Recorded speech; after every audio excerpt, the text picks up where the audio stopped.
Good Morning Business, French Tech. Et à 6h47, notre French Tech est une FinTech et c'est même une néobanque, encore une, Memo Bank. Et nous sommes avec son fondateur, cofondateur, Jean-Daniel Guillot. Bonjour. Bonjour.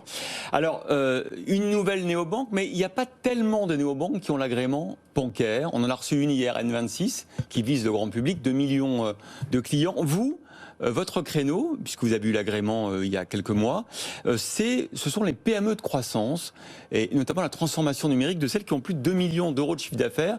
Vous ciblez vos clients, vous. C'est le leitmotiv de la banque. On se concentre sur des clients qui ont des vraies problématiques bancaires, qui ont besoin d'une expertise bancaire et de produits bancaires. Donc c'est pour ça qu'on est allé chercher cet agrément bancaire européen qui nous permet de les servir et de leur fournir des produits de paiement, bien sûr, donc un peu comme toutes les néobanques, mais aussi de crédit et de dépôt. Ah oui. Et ça, c'est une particularité et c'est quelque chose qui est nécessaire pour ces PME. Vous étiez banquier avant de créer Memo Bank? Je n'étais pas banquier. Non. Je n'étais pas banquier, mais j'ai été aussi dirigeant de PME et j'ai vu aussi toutes les limites qu'avaient les banques traditionnelles. Et c'est quoi les spécificités, ces besoins justement qu'ont les PME face à leur banque? Le besoin numéro un, c'est la vitesse, c'est la rapidité, c'est vraiment l'efficacité des réponses de la banque par rapport à des problématiques qui sont toujours urgentes.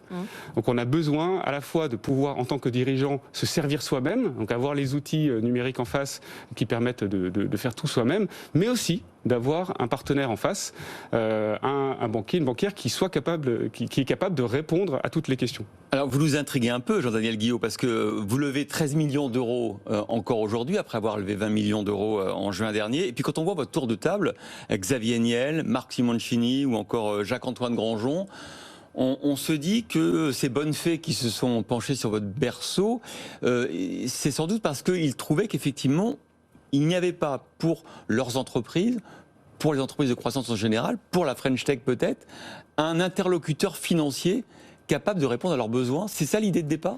C'est ça. Alors en fait, c'est vrai qu'on a tous une frustration, généralement en tant que dirigeant, avec sa banque traditionnelle, et on a rassemblé une quarantaine, voire une cinquantaine de business angels qui avaient cette problématique, qui se sont retrouvés dans notre projet et qui nous ont accompagnés ensuite assez naturellement.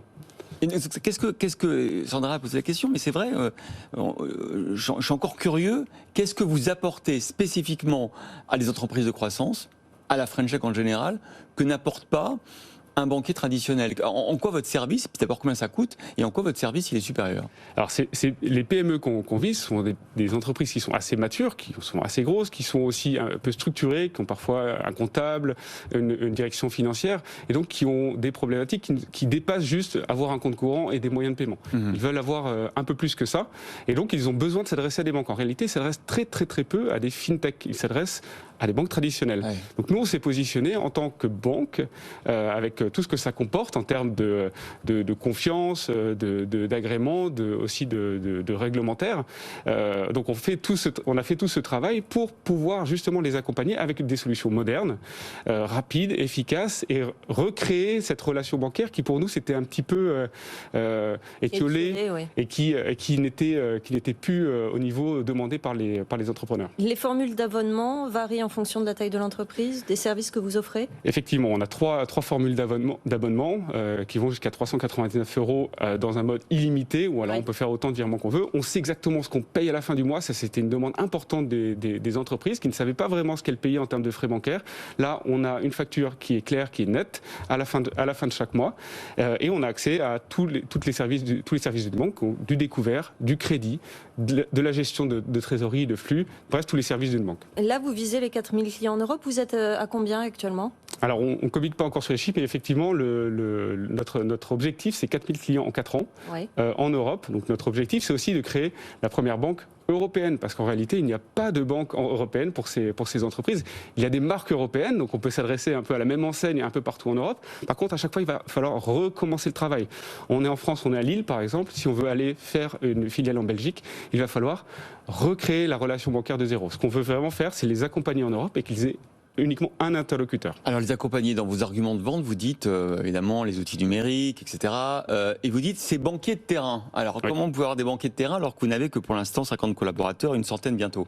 Nous avons 6 chargés d'affaires qui sont là pour accompagner nos entreprises au jour le jour et qui sont là pour leur donner l'aspect qualitatif. Bien sûr, il y a les outils numériques, bien sûr c'est important, mais on pense que le plus important pour nous, c'est la relation humaine, c'est la relation qu'on va créer de confiance et d'expertise avec son banquier. Tu peux aller jusqu'à la conseil en patrimoine pour les dirigeants, par exemple? Alors on ne fait pas ça, il y a les banques spécialisées là-dessus qui sont très bien. Nous, on va plutôt se concentrer sur l'entreprise elle-même. Et les profils que vous recrutez, là, les 46, 47 profils, 40, oui. C'est plus justement axé sur la clientèle ou sur l'aspect numérique de la banque? Les deux. Alors notre particularité, c'est qu'on a créé tous nos systèmes en interne. Donc nous avons fait tous les systèmes de la banque nous-mêmes. Ouais. Nous n'avons rien acheté sur étagère. Donc nous avons une équipe technique qui est très très réactive aussi, qui est à peu près 50% de nos effectifs. Et nous avons aussi tous les métiers de la banque, donc que ce soit sur la conformité, le risque, les chargés d'affaires, etc.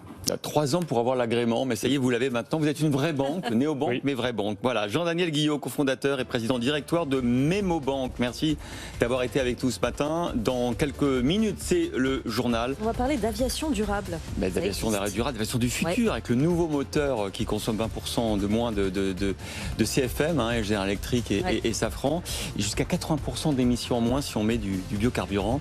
L'avenir de l'aéronautique avec Jean-Baptiste Suette dans quelques instants. À tout de suite.